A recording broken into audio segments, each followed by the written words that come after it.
Hi everybody, it's Ashley. Welcome back to my channel, and today I'm going to be sharing with you all of the books that I have received for my birthday this year, whether it be gifted from loved ones or just things that I purchased for myself. But it's a pretty nice haul this year. I'm so happy with it. I can't wait to get to all of these. I wish I could read them all at once, but that would be quite impossible, I get the feeling. So let's just go right ahead and jump into it, get started, and I hope you all enjoy.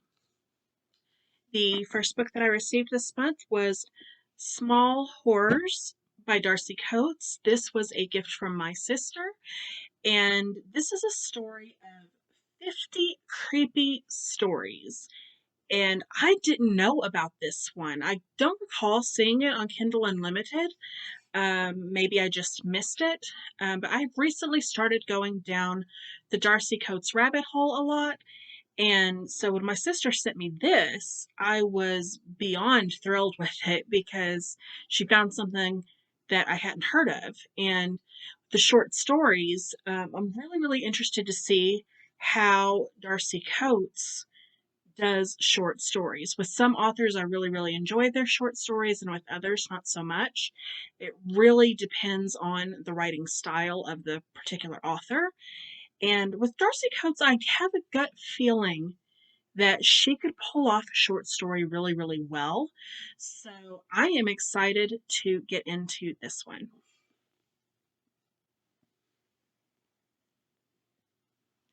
The next book that I received this month was sent to me by my grandmother, and this is Fairy Tale by Stephen King. And I don't really know anything about this one other than it is huge and it is heavy, which is very typical for Stephen King.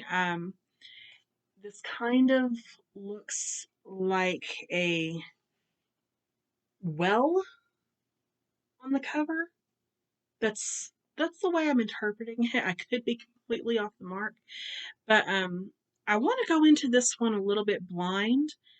I haven't read a whole lot of reviews about it. I haven't watched a lot of reviews about it because I want to be able to experience this with a completely fresh eye without any preconceived notions in mind for it. So I'm very excited to get into this one, but I think because of how big it is, I'm going to save it for last, just in case I get into a reading slump, that the rest of these aren't going crazy. The next 6 books on this list were all gifted to me from my boyfriend, and the first one is Pretty Things by Janelle Brown. I have never read a Janelle Brown before.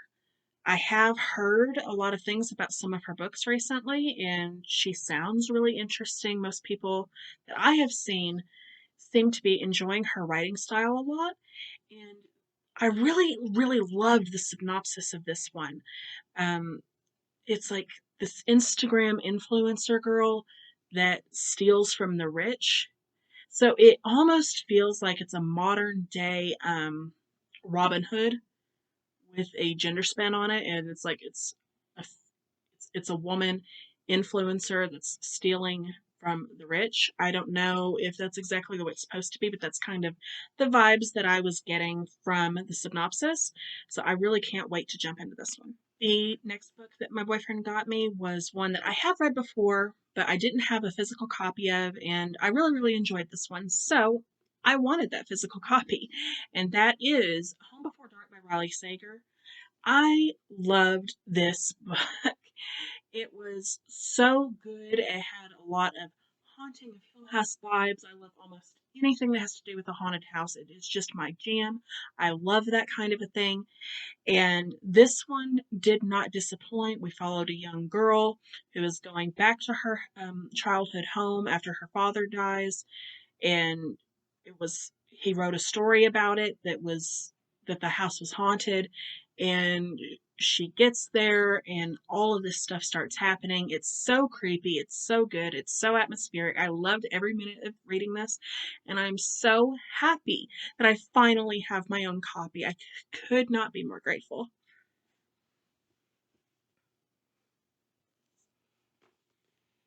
The next book is The Black Phone Stories by Joe Hill.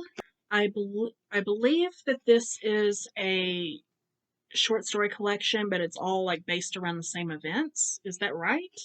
Um, I know that there was a movie called Black Phone that was made, but I didn't watch it because I wanted to read the book first. And at first, I thought that that was just the book by itself, was that story. And then I found out it was a story collection. So I'm not sure if like all of the stories tie into the Black Phone or if that was just the most popular one out of this collection. But either way, I'm excited to get into this. I really like Joe Hill a lot. He's Stephen King's son, in case you didn't know. And he's got the talent. He's got the same talent. I enjoy his work so much. And this will be the first time reading a short story collection by him also. So I am just as excited to see how he spends it as I am with the Darcy Coates one from earlier.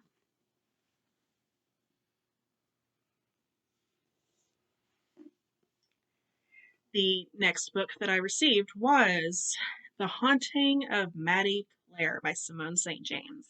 And I am so excited to get into this. I have recently really started to enjoy Simone St. James a lot. This particular story is about a girl whose temp agency sends her to work with this crazy obsessed ghost investigator, and they're investigating the case of a girl named Maddy Clare who committed suicide in a barn and is now haunting everybody. And she hates men, so I'm thinking that's going to be very important. But this sounds really, really cool. I like the way that Simone St. James does hauntings. She was amazing with the Sundown Motel. I still cannot get that book out of my head. It was absolutely incredible. And if this is anything like that, I am going to love it. Next book that I received was Such a Quiet Place by Megan Miranda.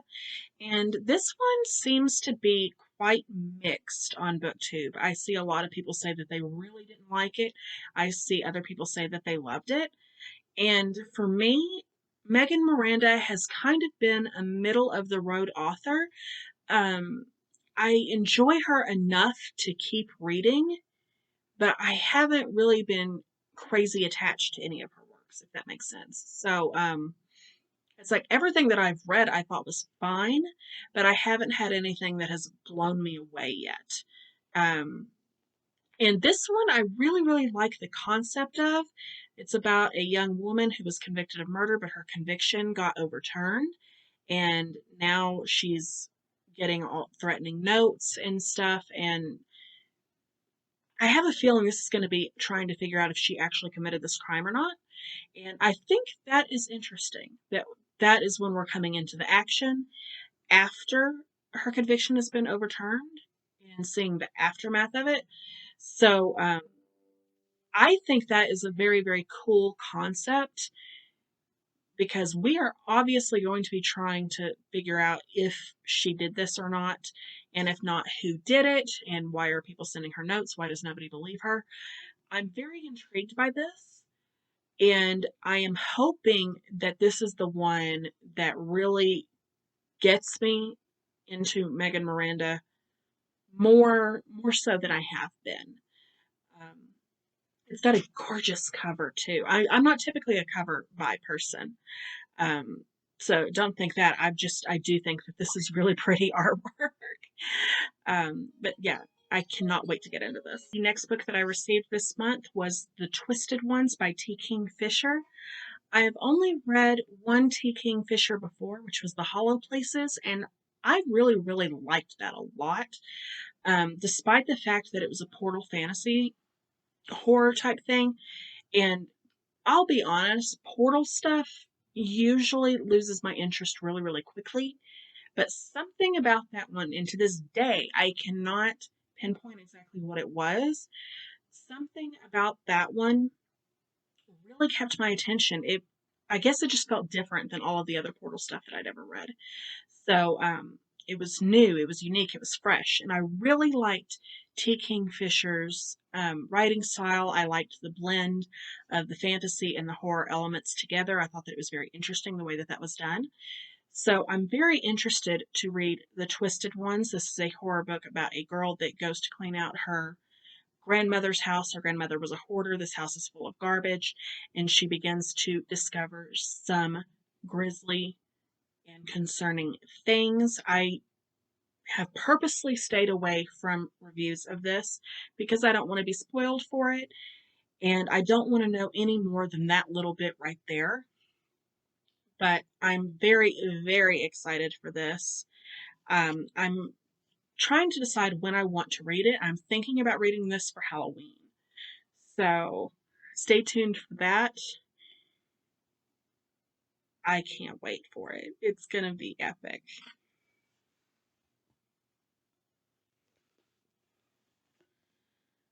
Okay, the next 4 books are books that I purchased myself.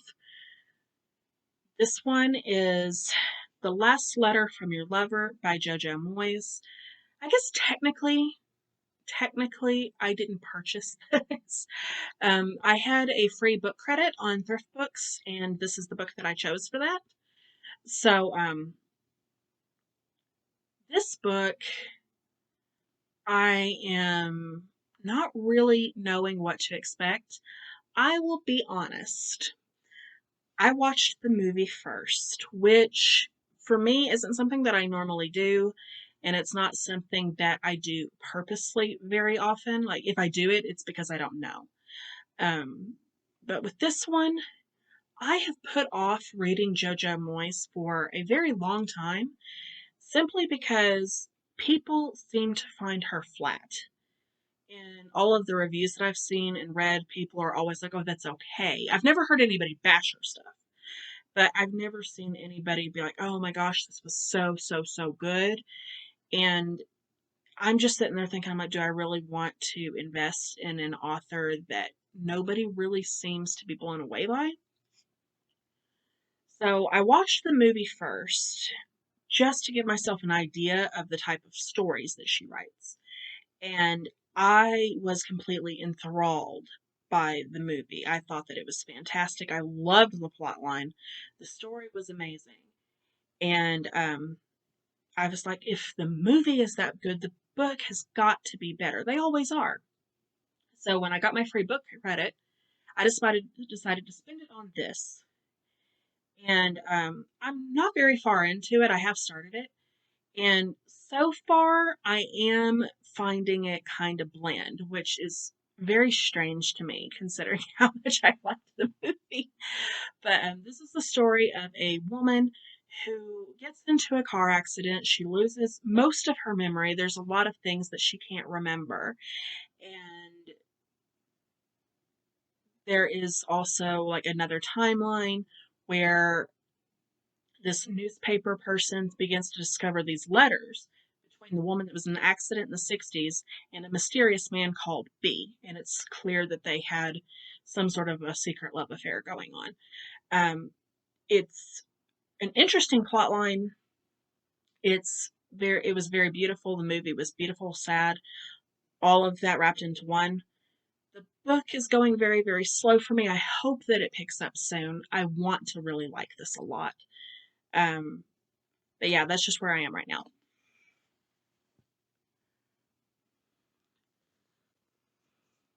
The next book that I picked this month was a Book of the Month add-on, and that was The Book of Cold Cases by Simone St. James. Is anybody surprised by this? You shouldn't be. After I read The Sundown Motel and fell absolutely in love with it, I was like, I have to read another Simone St. James. And when I saw this listed on Book of the Month add-ons, I immediately selected it. I didn't even read what it was about. I didn't care. I'm like, it's Simone St. James. I have to read more from her. I don't care what it's about. And this is really, really, really cool so far. Again, I haven't read very much of it yet. We're following this woman who has an online blog about cold cases. She's very, very interested in true crime. And her day job, she works as a receptionist in a doctor's office. And one day she notices that one of her patients is somebody who was acquitted of murder in an unsolved case in that very town. and she kind of becomes obsessed with learning the truth herself, and even goes to lengths of talking this woman into interviewing her. And when she's at her house, kind of like ghostly phenomenon starts to happen, and that I wasn't expecting from what the plot line was about. So I'm very interested to see how these ghostly occurrences tie into the murders and whether or not this girl has committed them. I'm very, very intrigued by this so far. It didn't hook me as fast as the Sundown Motel did, but I'm still very invested in this, and I hope to finish it soon. The next book that I picked this month was the Book of the Month pick, and that was The Family Game by Catherine Steadman. I've never read Catherine Steadman before, but I was intrigued by the plot line of this. It looks like a family is kind of entering into this sadistic game. This girl gets a recording from her uncle, I think it's supposed to be. That it's supposed to be an audiobook from a book he's written, but she quickly realizes that it's a confession to a horrible crime. I find this extremely interesting, and I can't wait to get started on it. I haven't read too much about it yet. It is brand new, so let's just see how this plays out.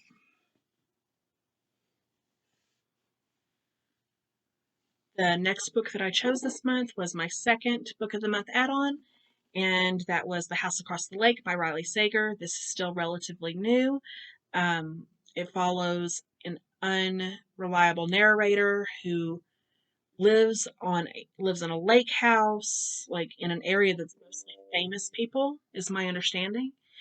And she witnesses something.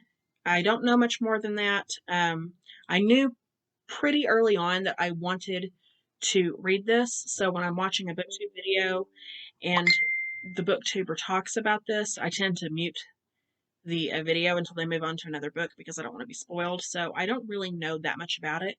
I do know that most people weren't thrilled by this, at least from the ones that I saw. Almost everybody said that they were disappointed. So I don't have the highest expectations for it, but I am really starting to enjoy Riley Sager a lot. So I'm intrigued and I want to read it. The next two books that I received were from a good friend of mine, and I haven't heard of either of them, but I'm still very intrigued by them because I like older stuff. And this one is The Greek Coffin Mystery by Ellery Queen. No clue what it's about. I hear mystery. I'm sold. That's all I need to know. And this one is Poems with Power to Strengthen the Soul, compiled by James Mudge. I've never really been big on poetry. There is some that I have liked, but it's not something that I follow relentlessly. So I am interested to see how I feel about this one. I will keep you guys updated, and hopefully I can get into some poetry now. So that was a massive haul. Thank you so much for sticking with me if you watched all of that. If you have any recommendations on which books of these to start with, please let me know down in the comments below. Kind of help me figure out which ones to prioritize because I know there is a lot there. But that's all that I have for you guys today. If you liked this video, please make sure to subscribe, like, comment, follow me on the social medias. Click that bell if you want to be notified of all of my upcoming videos, and I will see you guys next time. Bye!